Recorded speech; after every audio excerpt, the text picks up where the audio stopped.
Hello students, स्वागत है आप सभी का आपके अपने चैनल प्रेपर्स पे। और आज का हमारा टॉपिक है Marathas and policies of British empire. Okay, बाकी आशा करती हूँ कि आप सब हिस्ट्री, बायो और स्टैटिक जीके की पीवाईक्यू सीरीज जरूर देख रहे हो। और अगर अब तक आपने नहीं देखा है तो जाइए और देखिए, क्योंकि अब बहुत कम टाइम बचा है आपके पास।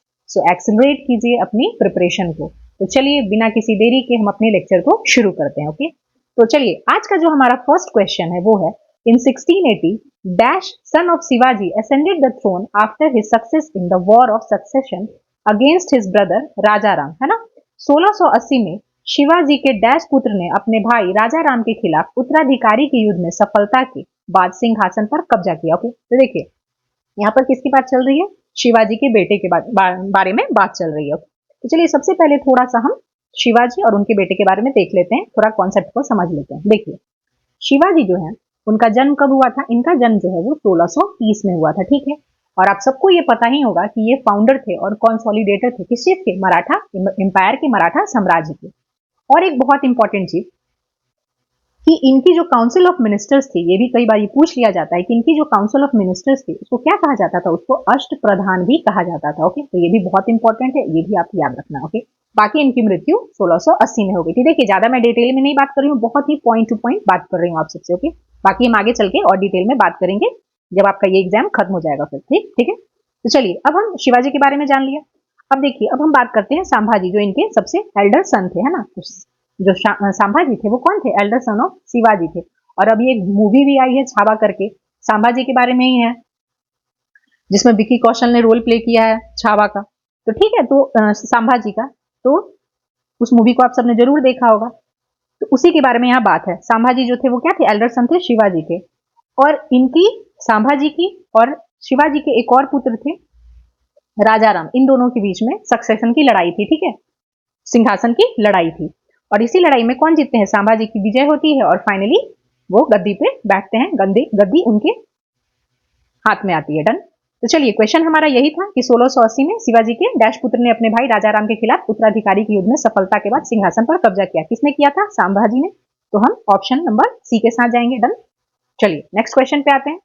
इन which year was the third battle of Panipat fought? Panipat का तीसरा युद्ध किस वर्ष लड़ा गया था? ओके, पानीपत का तीसरा युद्ध किस वर्ष लड़ा गया था? तो चलिए बैटल ऑफ पानीपत के बारे में सबसे पहले हम जान लेते हैं। ओके, तो देखिए जो थर्ड बैटल ऑफ पानीपत था वो सबसे पहले तो हमें डेट याद रखना है कि कब हुआ था, है ना। डेट विथ ईयर 14 जनवरी 1761, है ना। 14 जनवरी 1761 में ये युद्ध लड़ा गया था। ओके, अब ये जानना है कि किसके किसके बीच, हम ज्यादा डिटेल में नहीं जाएंगे, बस साल याद करेंगे और किसके किसके बीच लड़ी गई थी युद्ध, बस उतना ही जानेंगे।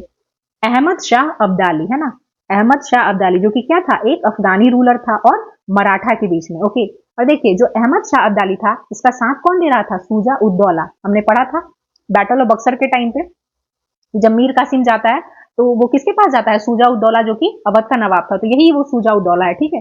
शुजा उद्दौला जो कि कौन था? अवध का नवाब था, ठीक है। और अहमद शाह अब्दाली और मराठा के बीच होता है। अब देखिए उस समय जो मराठा के पेशवा थे वो कौन थे? जो पेशवा थे वो थे बालाजी बाजीराव, ठीक है। और देखिए जो युद्ध में, जो वॉर में लीड कर रहे थे वो लोग कौन थे? वो कौन कौन थे? वो थे सदाशिवराव भाव, विश्वास राव और इब्राहिम गादी, ठीक है। ये लोग लीड कर रहे थे युद्ध में, वॉर में। और इस युद्ध में जो अहमद शाह अब्दाली था उसकी क्या हो जाती है? जीत हो जाती है और मराठाओं की हार हो जाती है। डन। तो यही था third battle of Panipat. Okay, तो यहाँ पे 1761 ये याद रखना है किसके किसके बीच? अहमद शाह अब्दाली एक अफगानी रूलर था और मराठाओं के बीच हुआ था। बाकी कौन कौन लीड कर रहा था ये, बस आपको साल और किसके किसके बीच हुआ था इसमें ये याद रखना है। ओके, तो क्वेश्चन हमारा यही था कि पानीपत का तीसरा युद्ध किस वर्ष हुआ था? देखिए साल है यहाँ पे, ऑप्शन नंबर बी 1761। ओके, अब चलिए, अब जब हमने थर्ड बैटल ऑफ पानीपत की बात कर ही ली है तो थोड़ा सा हम फर्स्ट और सेकंड बैटल ऑफ पानीपत की बात भी कर लेते हैं। तो देखिए जो फर्स्ट बैटल ऑफ पानीपत था वो किसके किसके बीच हुआ था? वो बाबर, है ना, बाबर और किसके बीच? इब्राहिम लोदी के बीच हुआ था। डन, इब्राहिम लोदी के बीच हुआ था। और कौन सा साल था? साल था आपका 1526, है ना, 1526, इन दोनों के बीच हुआ था। बस अगर हम सेकेंड बैटल ऑफ पानीपत की बात करते हैं वो किसके किसके बीच हुआ था? वो अकबर, है ना, अकबर, मतलब मेनली इसमें अकबर नहीं, उनकी फोर्सेस थी क्योंकि अकबर उस समय बहुत छोटे थे, ठीक है। और हेमू एक हिंदू किंग थे जिनका आप बोल सकते हो हेमचंद्र विक्रमादित्य, उन्होंने इससे पहले भी जो है वो क्या किया था, मुगलों को हराया था और उन्होंने अपने आप को टाइटल विक्रमादित्य कह दिया था, ठीक है। तो हेमचंद्र विक्रमादित्य इन्हीं के बीच हुआ था। और इस युद्ध में किसकी जीत हुई थी? अकबर की जीत हुई थी। ओके। और फर्स्ट बैटल ऑफ पानीपत में किसकी जीत हुई थी? आप सबको पता ही है, बाबर की जीत हुई थी। सेकंड में किसकी जीत हुई थी? अकबर की जीत हुई थी। डन। और थर्ड बैटल ऑफ पानीपत में हमने जाना अहमद शाह अब्दाली की जीत हुई थी, क्योंकि एक अफगान रूलर था। डन। तो फर्स्ट बैटल, सेकंड बैटल और थर्ड बैटल, तीनों बैटल ऑफ पानीपत हमने डिस्कस कर लिया। ओके, चलिए हम अपने नेक्स्ट क्वेश्चन की ओर बढ़ते हैं। अब हमारा जो नेक्स्ट क्वेश्चन है वो है, the first railway line in India was laid in the year 1853 from Bombay to, है ना, भारत में पहली रेलवे लाइन वर्ष 1853 में बंबई से कहां तक बिछाई गई थी, है ना, यही हमारा क्वेश्चन है। तो देखिए, सबसे पहले हम, रेलवे का एग्जाम है तो रेलवे के बारे में कुछ तो हमें जानकारी होनी चाहिए ना। देखिए, सबसे पहले तो आप ये जानो कि जो रेलवे का विकास हुआ था भारत में, या फिर आप ये कह लो कि जो अंग्रेजों का रेलवे में मतलब भारत में जो है वो बहुत बड़ा कंट्रीब्यूशन है अंग्रेजों का रेलवे को लेकर के। डन। तो देखिए, सबसे पहले शुरुआत किस चीज की हुई थी? रेलवे की फर्स्ट रेल जो है इंडिया में वो कब आई थी? वो आई थी आपकी 16 अप्रैल 1853, है ना, 16 अप्रैल 1853 में। और ये कहां से कहां तक चली थी? ये चली थी Bombay to Thane, Bombay to Thane, total 34 kilometre ये चलाई गई थी उस समय। ओके। और देखिए, पहली रेल भारत की 16 अप्रैल 1853, जगह आपसे पूछेगा कहां से कहां तक, बॉम्बे टू थाने, और कभी अगर ये पूछ लिया गया कितने किलोमीटर, तो 34 किलोमीटर। ओके। अब देखिए, उस समय जो गवर्नर जनरल था वो कौन था? वो था लॉर्ड डलहौजी, है ना, लॉर्ड डलहौजी। और देखिए, इसका टाइम पीरियड आपको याद रखना है तो वो भी कर लो, क्योंकि कई बार जो है वो टाइम पीरियड से भी, अगर आपको किसी का भी टाइम पीरियड याद हो तो बहुत सारे क्वेश्चन सॉल्व करने में आसानी होती है, इसीलिए आप टाइम पीरियड भी याद रख लेना। अब चलिए, गवर्नर जनरल हो गया। अब देखिए, हम बात करते हैं कुछ कमीशन की। ओके। जैसे देखिए, 1902 में थॉमस रॉबर्टसन कमीशन आया था। डन। और इसी थॉमस रॉबर्टसन कमीशन के सुझाव पे, रिकमेंडेशन पे क्या हुआ था? 1905 में स्थापना हुई थी रेलवे बोर्ड की, है ना, रेलवे बोर्ड की क्या हो गई थी? यहाँ पर स्टेब्लिशमेंट हो गई थी। अब आप सब सोच रहे होंगे कि कमीशन क्यों याद करना है? बहुत इंपॉर्टेंट है कमीशन याद करना भी, क्योंकि देख रहे हो आप, एग्जाम कितना दिन बाद, 5 साल बाद हो रहा है, तो बहुत ही टफ क्वेश्चन भी पूछ लिए जाएंगे, इसलिए आपको साल याद रखना बहुत इंपॉर्टेंट है ना। तो थॉमस रॉबर्टसन कमीशन के सुझाव पे ही रेलवे बोर्ड की 1905 में स्थापना कर दी गई थी। और जो 1902 है, उस समय किसका टाइम पीरियड था? लॉर्ड कर्जन का, है ना, वाइसराय ऑफ इंडिया उस समय लॉर्ड कर्जन था। और उसी समय क्या हुआ था? रेलवे का बहुत ज्यादा विकास हुआ था लॉर्ड कर्जन के टाइम पे ही। ओके। अब चलिए, 1920 में क्या हुआ था? 1920 में एक्वर्थ कमीशन आया, है ना, एक्वर्थ कमीशन आया। इसमें, इस एक्वर्थ कमीशन में क्या हुआ था कि सबसे पहले तो रेलवे को क्या कर दिया गया था? सरकारी कर दिया गया था, है ना, फुल्ली गवर्नमेंट। और क्या किया गया था? इसको, रेलवे जो है, रेलवे बजट और आम बजट, है ना, रेलवे बजट और आम बजट, इन दोनों को अलग अलग पेश करने की बात की गई थी एक्वर्थ कमीशन के थ्रू। और ये लागू किया गया था 1924 से, ठीक है, 1924 से इसको लागू किया गया था। और इस कमीशन के थ्रू ये रिकमेंड किया गया था कि अब रेलवे बजट और आम बजट क्या होगा? अब अलग अलग पेश होगा। और आगे चल के, और ये चीजें कब तक चली थी? ये चली थी 2016 तक, ठीक है। और 2017 में, है ना, 2017 में विवेक देबराय कमेटी, है ना,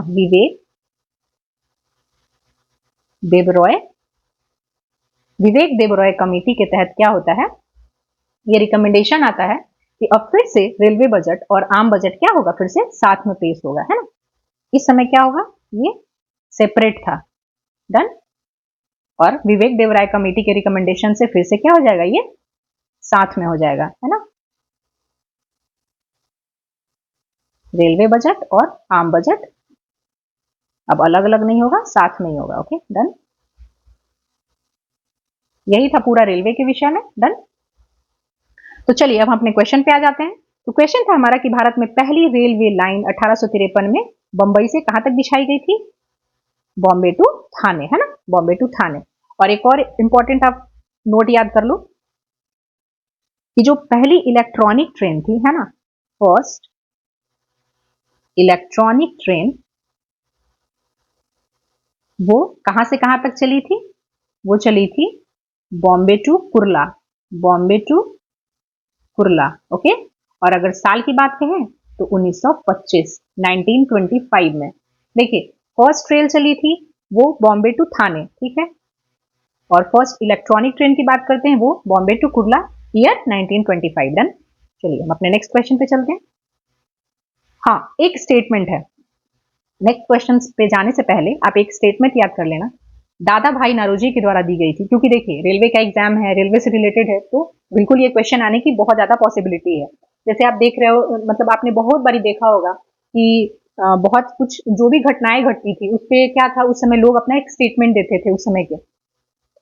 जैसे कि सुरेंद्र नाथ बैनर्जी ने भी दिया था, जब बंगाल पार्टीशन हुआ था तो उन्होंने बोला था कि ये जो विभाजन है वो हमारे ऊपर वज्र की तरह गिरा है। ये स्टेटमेंट किसके द्वारा दी गई थी? सुरेंद्र नाथ बैनर्जी के द्वारा। इसी तरीके से दादा भाई नौरोजी के द्वारा भी, जब रेलवे जो है वो भारत में आई थी अंग्रेजों के द्वारा, तो इन्होंने क्या स्टेटमेंट दिया था? अंग्रेजों द्वारा भारत में रेलवे का विकास दूसरों की पत्नी के श्रृंगार पर खर्च करने जैसा है। और ये बात किसके द्वारा कही गई थी? ये बात कही गई थी दादा भाई नौरोजी के द्वारा। डन। तो इस स्टेटमेंट को भी याद कर लेना, बहुत पॉसिबिलिटी है कि ये एग्जाम में पूछ लिया जाए। ओके, चलिए तो अपने आगे क्वेश्चन में आते हैं।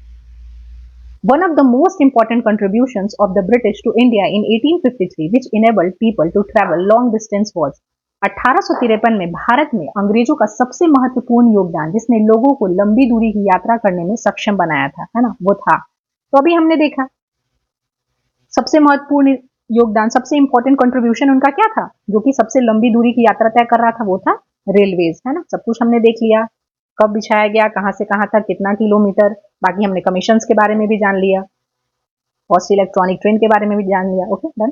चलिए अब हमारा नेक्स्ट क्वेश्चन है, इन which year did Dadabhai Naoroji become the first Indian member of the House of Commons in the United Kingdom? Dadabhai Naoroji ने किस वर्ष यूनाइटेड किंगडम के हाउस ऑफ कॉमन्स के पहले भारतीय सदस्य बने? ओके, तो दादा भाई नौरोजी के बारे में पूछा जा रहा है कि वो किस वर्ष जो है वो हाउस ऑफ कॉमन्स के पहले भारतीय सदस्य बनते हैं। डन। तो चलिए सबसे पहले हम थोड़ा सा कंसेप्ट जान लेते हैं दादा भाई नौरोजी के द्वारा, क्योंकि ये बहुत ही इंपॉर्टेंट कैरेक्टर है हमारे इंडिया के। ओके, तो चलिए इनके बारे में थोड़ा जान लेते हैं। देखिए दादा भाई नौरोजी जो थे, इनका जन्म कब हुआ था? इनका जन्म नवसरी मुंबई में हुआ था। ओके, नवसरी मुंबई में हुआ था। इनको और क्या कहा जाता था? इनको grand old man of India भी बोला जाता था। ओके, तो ये स्टेटमेंट बहुत फेमस है इनका, बिल्कुल याद कर लेना, grand old man of India. Okay, ये कई बार पूछ लिया जाता है। ओके, और आगे देखिए, ये जो है 3 बारी प्रेसिडेंट बनते हैं कांग्रेस अधिवेशन के। देखिए कांग्रेस अधिवेशन जो है ये अपने आप में एक बहुत इंपॉर्टेंट टॉपिक है, और जब आपका एग्जाम हो जाएगा ये सीबीटी 1 का, उसके बाद हम इसको डिटेल में एक सेपरेट लेक्चर के थ्रू डिस्कस करेंगे, पूरा जो कांग्रेस अधिवेशन है कि कांग्रेस कैसे बनती है, कहाँ कहाँ उसका अधिवेशन होता है, किस किस साल होता है, किस किस लोगों ने उस अधिवेशन में क्या क्या कहा था, बहुत सारी चीजें हैं इसमें, तो इसका हम सेपरेट लेक्चर लेकर उसको करेंगे। बाकी यहाँ पे बस आप जान लो कि दादा भाई नौरोजी जो है वो कांग्रेस अधिवेशन में 3 बारी प्रेसिडेंट बनते हैं। कब कब बनते हैं? सबसे पहले वो बनते हैं 1886 में कोलकाता अधिवेशन में, दूसरी बार वो बनते हैं 1893 में लाहौर अधिवेशन में, ठीक है, और तीसरी बार बनते हैं 1906 में फिर से कलकत्ता अधिवेशन में। और ये वाला जो अधिवेशन था उसमें सबसे पहले जो फर्स्ट टाइम जो है वो क्या हुआ था, स्वराज शब्द का पहली बार इस्तेमाल किया गया था, यूज किया गया था। तो कई बार ये भी क्वेश्चन पूछ लिया जाता है कि किस कांग्रेस के अधिवेशन में स्वराज शब्द का पहली बार इस्तेमाल किया गया था, है ना। तो 1906 के कलकत्ता अधिवेशन में, और उस समय प्रेसिडेंट कौन थे? दादा भाई नौरोजी थे। ठीक, बाकी देखिए हमारा क्वेश्चन यही तो था, ये किस वर्ष जो है वो दादा भाई नौरोजी हैं वो हाउस ऑफ कॉमन्स में इलेक्ट हुए थे पहली बार यूके में? तो वो 1892 थे या, है ना, 1892। और देखिए अगर हम पर्टिकुलर बात करें तो यूके में भी जगह कौन सा था? वो था सेंट्रल फिन्सबरी, सेंट्रल फिन्सबरी। और लेबर पार्टी, है ना, वहां की जो लेबर पार्टी थी उन्होंने ही इन्हें क्या दिया था? टिकट प्रोवाइड किया था, है ना, टिकट प्रोवाइड किया था लेबर पार्टी ने, किसको? दादा भाई नौरोजी को। ओके, तो ये पहले भारतीय बनते हैं हाउस ऑफ कॉमन्स में इलेक्ट हुए। और क्या जगह था? सेंट्रल फिन्सबरी, और लेबर पार्टी ने उन्हें क्या दिया था? टिकट दिया था। बाकी आगे हम देखते हैं उनकी कुछ इंपॉर्टेंट बुक जो कि बहुत इंपॉर्टेंट है, ये भी कई बार एग्जाम में पूछा जाता है। तो ये जो जितने सारे बुक हैं ये सारे बुक को आप बिल्कुल याद रखना, बहुत इंपॉर्टेंट है, बहुत इंपॉर्टेंट, इसको भी आप जरूर याद रखना। तो देखिए बुक का नाम मैं बता दे रही हूँ, इंग्लैंडेड टू इंडिया, है ना, poverty and un British rule in India, the wants and means of India, and on the commerce of India. Okay, बाकी इन्होंने कुछ थ्योरीज भी दी थी, जैसे कि एक्सपल्शन ऑफ वेल्थ, है ना, धन का निष्कासन। ये भी इन्होंने इसलिए बोला था क्योंकि देखिए अंग्रेज क्या कर रहे थे, यहाँ का सामान अपने जगह भेज रहे थे, यानी कि इंपोर्ट से ज्यादा एक्सपोर्ट हो रहा था, यहाँ का सामान ज्यादा बाहर एक्सपोर्ट हो रहा था।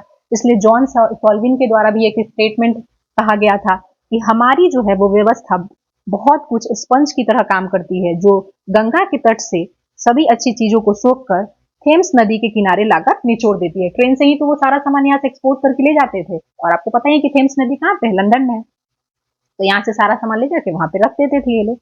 तो ये भी धन का जो निष्कासन हो रहा था वो यहाँ पे क्या हो रहा था, आयात की तुलना में ज्यादा यहाँ पर निर्यात हो रहा था।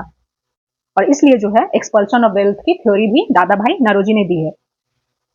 और इस पे भी उन्होंने एक बुक भी लिखा था कि धन का निष्कासन जो है वो क्या है, अनिष्टों का अनिष्ट भी बोला था इसको, evils of all evils. Done. और भी बहुत सारी बुक्स थे इनकी, जैसे England debt to India, on the commerce of India. Okay, बाकी और भी बुक मैंने आपको बता दी, तो ये सब आप बिल्कुल याद रखना। तो चलिए क्वेश्चन पे आ जाते हैं हम अपने, कि दादा भाई नौरोजी ने किस वर्ष किया था। आपने देख लिया साल यहाँ पे 1892, तो ऑप्शन नंबर बी के साथ जाएंगे हम, 1892। डन।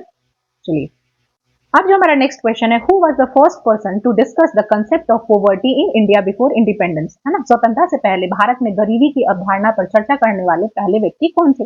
अभी हमने देखा पीछे पूरा सारे बुक्स का नाम भी बता दिया आपने, आप देखो यहाँ पे यही बुक है, poverty and British rule in India. इसी बुक में इसकी चर्चा की है उन्होंने, है ना। तो ऑप्शन नंबर डी, दादा भाई नौरोजी। दादा भाई नौरोजी।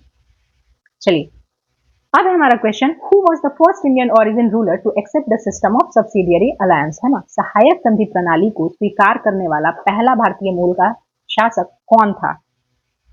तो देखिए इस क्वेश्चन पे जाने से पहले हम सबसे पहले थोड़ा सा सब्सिडियरी अलायंस के बारे में जान लेते हैं। ओके, देखिए सब्सिडियरी अलायंस मतलब सहायक संधि, है ना, सहायक संधि। देखिए थोड़ा सा बस आप सहायक संधि के बारे में समझ लो। सहायक संधि जो है, इसमें क्या होता था कि जो भी उस समय की देशी रियासत थी, है ना, वो जो अंग्रेजों के साथ हो रहा था उनका सहायक संधि, तो उसमें क्या होता था कि अंग्रेज ये उनको बोलते थे उन देशी रियासतों को कि तुम्हारे खर्चे पे ही क्या होगी, हमारी सेना रहेगी, जो अंग्रेजी सेना है वो उन्हीं के खर्चों पे रहेगी। प्लस में जो भी वो देशी रियासत थी वो दूसरे देशों से बिना अंग्रेजों के परमिशन के ना ही मैत्री कर सकती थी, ना ही दुश्मनी कर सकती थी, ना ही व्यापार, ना ही उनको रहने की यहाँ अनुमति दे सकती थी। तो एक तरीके से देख लो जितने भी फॉरेन अफेयर्स थे उन सारी चीजों पर किनका कंट्रोल था, अंग्रेजों का था। मैं बस बहुत शॉर्ट में आपको समझा रही हूँ, ज्यादा डिटेल में नहीं जाऊंगी। डन, इतना ही बात आप समझो। बाकी सब्सिडियरी अलायंस को सबसे पहले जो इंट्रोड्यूस किया था वो किसने किया था, एक फ्रेंच गवर्नर था, फ्रैंकोइस ड्यूप्ले, है ना। फ्रैंकोइस ड्यूप्ले के द्वारा इसको इंट्रोड्यूस किया गया था, और इसको लागू यानी कि इंप्लीमेंट किसके द्वारा किया गया था, लॉर्ड वेलेस्ली के द्वारा। लॉर्ड वेलेस्ली के द्वारा, जो कि उस समय क्या था, गवर्नर जनरल ऑफ बंगाल था। डन। चलिए अब हम बात करेंगे कि किन किन स्टेट्स में, किन किन राज्यों में उस समय ये क्या हुआ था, लागू किया गया था। तो हमारा क्वेश्चन ही था कि सबसे पहले कहां पे किया गया था। सबसे पहले हैदराबाद के निजाम्स ने इसको एक्सेप्ट किया था, और साल क्या था, 1798। देखिए साल भी पूछ लिया जाता है, इसलिए आपको ईयर भी याद रखना है। डन। उसके बाद मैसूर में 1799 में, है ना, साल भी आपको याद रखना है, 1799 में मैसूर। तंजौर में भी 1799 में ही हुआ था सहायक संधि। फिर अवध की बात करें तो 1801 में। फिर मराठास का सीक्वेंस याद करना है। तो देखिए मैं एक ट्रिक बताती हूँ इसमें, जैसे मैं याद क्या करती थी, हम तम, है ना, हम तम ऐसे याद कर सकते हो आप। देखिए एच से क्या है, एच से हैदराबाद, सबसे पहले 1798 में अपना ईयर याद कर लेना, और उसके बाद इसका सीक्वेंस आप ऐसे ही बिठा लेना। डन। तो एच से हैदराबाद, यहाँ पे ए नहीं है, बस हम में एच एम है। डन। तो इतना याद रखना। तो एच से हैदराबाद, एम से मैसूर, है ना, टी से तंजौर, ए से अवध, और एम से मराठास, है ना, मराठास का फिर सीक्वेंस याद कर लेना। डन। चलिए तो क्वेश्चन पे आ जाते हैं। सहायक संधि प्रणाली को स्वीकार करने वाला पहला भारतीय मूल का शासक कौन था, निजाम ऑफ हैदराबाद। बाकी निजाम ऑफ हैदराबाद में मैंने अपने प्रीवियस लेक्चर में बहुत डिटेल में डिस्कस किया था, है ना, किसने स्थापना की थी, लास्ट कौन था, सब्सिडियरी अलायंस के टाइम पे कौन थे, वो सब आप उस लेक्चर में जाके देख लेना। डन। चलिए नेक्स्ट क्वेश्चन पे आते हैं। Under which viceroy was the permanent settlement of Bengal in 1793 introduced. 1793 में बंगाल का स्थायी बंदोबस्त किस वाइसराय के अधीन शुरू किया गया था। ओके, 1793 में बंगाल का स्थायी बंदोबस्त किस वाइसराय के अधीन शुरू किया गया था। तो चलिए इस क्वेश्चन को भी डिस्कस करने से पहले थोड़ा सा हम रेवेन्यू सिस्टम जो था ब्रिटिश एम्पायर का, उसको डिस्कस कर लेते हैं, है ना। देखिए जो रेवेन्यू सिस्टम था, जो कर व्यवस्था थी उस समय ब्रिटिश एम्पायर की, वो टोटल 4 टाइप्स की थी, है ना, टोटल 4 टाइप्स की थी। सबसे पहली थी इजारेदारी, फिर थी परमानेंट सेटलमेंट, रैयतवाड़ी और महलवाड़ी। और ये भारत के अलग अलग क्षेत्रों में थी, ऐसा नहीं था कि एक ही जगह ये सारी व्यवस्था, सारी कर व्यवस्था चल रही थी, ये भारत के अलग अलग क्षेत्रों में चल रहा था। तो सबसे पहले इजारेदारी, इसको क्या कहते थे? It is also called Panchshala. Done. और इसको किसने इंट्रोड्यूस किया था? इसको इंट्रोड्यूस किया था वॉरेन हेस्टिंग ने। डन। वॉरेन हेस्टिंग ने इसको इंट्रोड्यूस किया था और इसको असिस्ट किया था, है ना, जॉन शोर ने, assisted by John Shore. Done.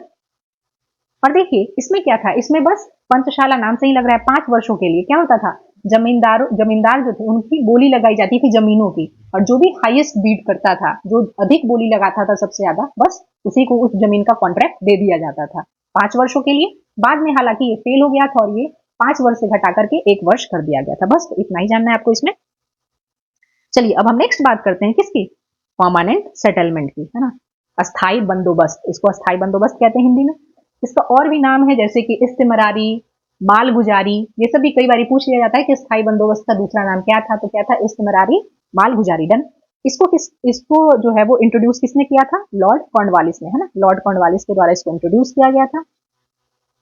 और देखिए इसमें क्या हो रहा था कि कंपनी जो है वो जमींदार से क्या करती थी, लैंड जो टैक्स है वो कर वसूली करती थी, और जो भी टैक्स कलेक्शन का 10/11 भाग था वो किसके पास जाता था, वो कंपनी के पास जाता था, और 1/11 भाग जो बचेगा वो जमींदार के पास रहेगा। बाकी इसके ऊपर से जो भी सरप्लस बनेगा, प्रॉफिट होगा, वो सब भी जमींदार ही रखेंगे। इसीलिए क्या करने लगे, जमींदार जो है वो किसान का एक्सप्लॉइटेशन करने लगे ज्यादा से ज्यादा प्रॉफिट गेन करने के लिए, है ना। चलिए अब इसमें एक बहुत ही इंपॉर्टेंट टर्म है सनसेट लॉ, है ना, सनसेट लॉ। सनसेट लॉ में क्या है, जैसे मान लीजिए कोई जमींदार है ना, उसको टैक्स देना है अंग्रेजों को, तो मान लीजिए उसको आज का टाइम दिया गया है कि आज तुमको दे देना है, तो आज यही सनसेट लॉ है कि आज शाम, मतलब जो भी सूर्यास्त है, सूर्यास्त के पहले पहले तुम्हें क्या करना है, जो भी टैक्सेस हैं उसको दे देना है। अगर तुम ऐसा नहीं करते हो तो ये जो टैक्स कलेक्शन का जो भी डिपार्टमेंट है वो किसको दे दिया जाएगा, उस जमीन को ही, टोटल आप समझ लो कि उस जमीन को ही जिससे वो टैक्स कलेक्ट करके देते थे, उस जमीन को ही दूसरे गांव या शहर के जमींदारों को दे दिया जाता था, नीलाम कर दिया जाता था। ओके, बोली लगा के नीलाम कर दिया जाता, तो यही था सनसेट लॉ। तो सनसेट लॉ भी कई बार पूछ लिया जाता है, कौन से रेवेन्यू सिस्टम से रिलेटेड है, बस इतना ही पूछेगा, आपसे कहानी नहीं पूछेगा डिटेल में, तो वो परमानेंट सेटलमेंट से रिलेटेड है ना। और अगर हम एरिया की बात करें तो इसमें बंगाल, बिहार, ओडिशा, वाराणसी, ये सब वाला क्षेत्र था। ओके, चलिए अब हम तीसरे रेवेन्यू सिस्टम की बात करते हैं, वो थी रैयतवाड़ी, है ना, रैयतवाड़ी। और ये कौन से साल में था, 1820 में ये रैयतवाड़ी सिस्टम आई थी। डन। किसने इंट्रोड्यूस किया था, थॉमस मुनरो और चार्ल्स रीड के द्वारा। कई बार क्षेत्र भी पूछ लिया जाता है, तो जो एरिया थी वो कहाँ थी, कौन कौन सी थी, इसमें मद्रास, मुंबई, है ना, मद्रास, मुंबई, और दक्कन वाला जो क्षेत्र है वही था, है ना, रैयतवाड़ी में। अब देखिए रैयत मतलब क्या होता है, किसान होते हैं। तो देखिए इसमें जो टैक्स का कलेक्शन है वो किसान, जमींदारों से नहीं होता था, इसमें डायरेक्ट किसानों से होता था। डन। और जो भी उनके प्रोडक्शन का 2/5 है ना, वो टैक्स के फॉर्म में पे किया जाता था कंपनी को, अंग्रेजों को। डन। इसमें इतना ही बात है, रैयतवाड़ी में थॉमस मुनरो और चार्ल्स रीड। डन। साल 1820 और एरिया मद्रास, मुंबई और दक्कन वाला क्षेत्र। चलिए अब हम चौथे रेवेन्यू सिस्टम पे आते हैं, जो कि था महलवाड़ी सिस्टम। ठीक है, और इसको किसने इंट्रोड्यूस किया था, इसको इंट्रोड्यूस किया था हॉल्ट मैकेंजी ने। किसने, हॉल्ट मैकेंजी ने। और साल क्या था, इसका जो ईयर है ना, इसका जो ईयर है वो था 1822। डन, 1822, है ना। तो हमने चारों रेवेन्यू सिस्टम को देख लिया, बस इसमें आपको नाम याद रखना है, इजारेदारी या पंचशाला, इसको इंट्रोड्यूस किया था वॉरेन हेस्टिंग ने और असिस्टेड बाय जॉन शोर्डन। अब वहीं हम स्थायी बंदोबस्त या परमानेंट सेटलमेंट की बात करें तो इसको किसने इंट्रोड्यूस किया था, लॉर्ड कॉर्नवालिस ने। और इसमें बस याद रख लेना है, एक सनसेट लॉ भी आता है, बाकी बंगाल बिहार वाला क्षेत्र था इसमें। चलिए तीसरा था रैयतवाड़ी। रैयतवाड़ी 1820 ईयर है, ठीक है। थॉमस मुनरो और चार्ल्स रीड इंट्रोड्यूस करने वाले थे। और अगर एरिया याद कर सको तो मद्रास, मुंबई और दक्कन वाला क्षेत्र। डन। चौथा महलवाड़ी सिस्टम साल 1822 और हॉल्ट मैकेंजी के द्वारा इंट्रोड्यूस किया गया था। ओके, तो चारों मैंने डिस्कस कर दिया। चलिए क्वेश्चन यही था कि 1793 में कहां पे किसने किया था अस्थाई बंदोबस्त, तो देख लिया हमने, Lord Cornwallis, option number B. Done. चलिए नेक्स्ट पे आते हैं, who was the Raja of Burdwan when permanent settlement was imposed. जब अस्थाई बंदोबस्त लागू किया गया था तब वर्धमान का राजा कौन था। देखिए ये डायरेक्ट क्वेश्चन है, कई बार जरूरी नहीं कि हम एकदम डिटेल में जाए, एकदम डायरेक्ट क्वेश्चन है, तो इसको डायरेक्टली आप याद कर लो, ऑप्शन नंबर बी, तेजचंद, है ना, तेजचंद राजा थे वर्धमान के जब अस्थाई बंदोबस्त को लागू किया गया था। चलिए next question, the first revenue settlement in the Bombay Deccan came into operation in the year. Bambai Deccan में पहला राजस्व बंदोबस्त किस वर्ष लागू किया गया था? देखिए आ गया ना, मैंने अभी आपको पीछे बताया, अभी जस्ट पीछे बताया आपको, ये 1820 रैयतवाड़ी है ना, थॉमस मुनरो और चार्ल्स रेड। एरिया बताया ना आपको, मद्रास, मुंबई और दक्कन। यही तो क्वेश्चन है हमारा, यही क्वेश्चन है कि बॉम्बे और दक्कन वाले रीजन में जो पहला राजस्व बंदोबस्त किस वर्ष लागू किया गया, तो 1820। तो देख लो आप, एक कॉन्सेप्ट से कितने सारे क्वेश्चंस पूछे जाते हैं। अभी हमने किया था, ऑप्शन नंबर बी है इसका आंसर, 1830। डन। चलिए, the first textile mill in India was established at Fort Gloster near dash in 1818। Bharat में पहली कपड़ा मिल 1818 में डैश के निकट फोर्ट ग्लॉस्टर में स्थापित की गई थी, है ना। किस जगह पे स्थापित की गई थी? देखिए ये सब भी डायरेक्ट क्वेश्चन है, इसमें आपको कोई भी डिटेल में जाने की जरूरत नहीं है। तो देखिए, पहला कपड़ा मिल डायरेक्ट पूछा जाएगा, 1818 में कहाँ की गई थी? तो कलकत्ता वाले रीजन में की गई थी। किस वर्ष की गई थी? 1818 में की गई थी। डन। अब देखिए, हालांकि ये वाले रीजन में ना जब टेक्सटाइल मिल स्टेब्लिश की गई थी तो ये क्या हो गई थी? फेल हो गई थी, फेल हो गई थी। और आगे चल के फिर से 1854 में 1854 में क्या हुआ था? कॉटन मिल को स्टेब्लिश किया गया था, कॉटन मिल को स्टेब्लिश किया गया था। इस क्षेत्र में, मुंबई वाले क्षेत्र में। डन। और यहाँ पे इसको बहुत ज्यादा सक्सेस मिला था। ओके, तो ये बस एक एडिशनल इन्फॉर्मेशन है जो मैंने आपको बता दिया। चलिए next question. Who among the following calculated per capita income of India in 1867 and published in his book Poverty and Un-British Rule in India? Done? निम्नलिखित में से किसने 1867 में भारत की प्रति व्यक्ति आय की गणना और अपनी पुस्तक भारत में गरीबी और गैर ब्रिटिश शासन में प्रकाशित किया? किसने किया? देखिए ये सारे बुक्स के नाम मैंने आपको अभी जस्ट बताया है पीछे। Poverty and un British rule in India, इस बुक को किसने लिखा है? दादा भाई नारोजी के द्वारा लिखा गया। और इसी बुक में उन्होंने बताया है per capita income of India. Done. इस चीज को अच्छे से एक्सप्लेन किया है। तो ये बुक का नाम है और दादा भाई नारोजी ने इसको पब्लिश बताया था, लिखा था। डन। चलिए आगे बढ़ते हैं। चलिए, colonial rule was first established, औपनिवेशिक शासन सर्वप्रथम स्थापित हुआ था, कहाँ पे हुआ था? इसको आप बहुत इजीली कर सकते हो क्योंकि इससे रिलेटेड हमने बहुत सारी चीजें पढ़ ली है, बंगाल वाले प्रोविंस में, है ना। Option number D, Bengal province. कैसे? देखिए यहाँ पे क्या क्या हुआ था, अंग्रेजों ने सबसे पहले क्या क्या किया था? रूरल सेटलमेंट को रीअरेंज करने की कोशिश की थी। डन। रूरल सेटलमेंट को रीअरेंज की कोशिश की थी। और क्या क्या किया था? देखिए वो आपकी जितना भी जूट मिल है सबको कहाँ पे स्टेब्लिश करने की कोशिश की? यहीं पे, क्योंकि यहीं पे हुगली रिवर था, एक तो नदी का किनारा था, ठीक है। तो यहाँ पर ही ये लोग क्या करते थे? अपनी फैक्ट्री को स्टेब्लिश करते थे ताकि जहाज से क्या करे, सामान का इंपोर्ट एक्सपोर्ट बहुत ही आसान हो इनको करने में। प्लस में आपने देखा भी कि जितना भी हमने रेवेन्यू सेटलमेंट, रेवेन्यू सिस्टम था भारत का, सबसे पहले कहाँ पे? पंचशाला, वो भी बंगाल वाले क्षेत्र में। उसके बाद हमने अस्थायी बंदोबस्त देखा, परमानेंट सेटलमेंट, वो भी आपने देखा कि बंगाल वाले क्षेत्र में ही था। लैंड का जो है वो ग्रांट्स वगैरह सब यहीं पे दे रहे थे अंग्रेज, है ना। तो बंगाल प्रोविंस आपने पहले पढ़ लिया है तो बहुत इजीली इसका आंसर आप कर सकते हो कि कॉलोनियल रूल जो है सबसे पहले कहाँ पे स्टेब्लिश करने की कोशिश की गई थी? बंगाल वाले प्रोविंस में। डन। आगे बढ़ते हैं। Where was India first jute mill established before independence? स्वतंत्रता से पहले भारत की पहली जूट मिल कहाँ स्थापित की गई थी? बस इसका भी आंसर आप इजीली कर सकते हो। अभी मैंने सब कुछ बताया कि कहाँ पे बंगाल वाले प्रोविंस में जो है बहुत सबसे पहले उन्होंने शुरुआत की थी कॉलोनियल रूल को स्टेब्लिश करने की। और यहाँ पे देखिए बंगाल जो है वो जूट में अभी भी रिसेंट में भी जो है वो फर्स्ट नंबर पे है जूट प्रोडक्शन में, क्योंकि जूट का वहां पे प्रोडक्शन बहुत ज्यादा होता है। तो मिल भी कहाँ पे स्टेब्लिश होगी? आप बहुत इजीली आंसर कर सकते हो, बंगाल वाले क्षेत्र में। डन। और बंगाल के बाद असम, बिहार, ये सब है जूट प्रोडक्शन करने में। डन। तो पहला जूट मिल कहाँ पे स्थापित हुआ था? बंगाल में। अगर आप पर्टिकुलर बात करो तो रेसराज एक जगह है वहां पे जो कि कहाँ है? बैंक ऑफ हुगली रिवर है, बैंक ऑफ हुगली रिवर है, यहीं पे रेसरा जगह है, वहीं पे ये जूट मिल को स्टेब्लिश किया गया था। और अगर साल भी आप ध्यान कर लो तो 1855 में किया गया था, 1855 में किया गया था। डन। चलिए अब है हमारा next question. In which of the following years was the Bengal state prisoners regulation, Bengal regulation 3 pass? निम्नलिखित में से किस वर्ष बंगाल राज्य कैदी विधि नियम पारित किया गया था? डन। देखिए एकदम डायरेक्ट क्वेश्चन है, एकदम आंसर को आप रट लो। इसमें किस वर्ष किया गया था? ऑप्शन नंबर डी, 1818, है ना। ये बंगाल राज्य कैदी विनियम जो है वो किस वर्ष पारित किया गया था? 1818 में किया गया था, ठीक है। आप देख रहे हो सब कुछ ज्यादातर कहाँ हो रहा है? बंगाल में ही हो रहा है। जूट मिल ले लो आप, है ना, जो भी रेवेन्यू सेटलमेंट की बात कर लो, बहुत सारी चीजें सब बंगाल में ही हो रही थी, ठीक है। जिससे आप रिलेट कर सकते हो। बाकी हमारा लेक्चर आज यहीं तक का था। तो होपफुली मैं जो भी PYQs करवा रही हूँ उससे रिलेटेड मैं आपको एक्सपेक्टेड क्वेश्चन भी बता रही हूँ, वो सब आपको समझ में आ रहा होगा। अगर कोई भी प्रॉब्लम हो रही है तो आप कमेंट सेक्शन में जरूर पूछ लेना। बाकी अगर वीडियो आपको अच्छी लगे तो वीडियो को लाइक कर देना, चैनल को सब्सक्राइब कर लेना। चलिए मिलते हैं अपनी अगली वीडियो में नेक्स्ट टॉपिक के साथ और बहुत सारी PYQs के साथ। तब तक के लिए धन्यवाद।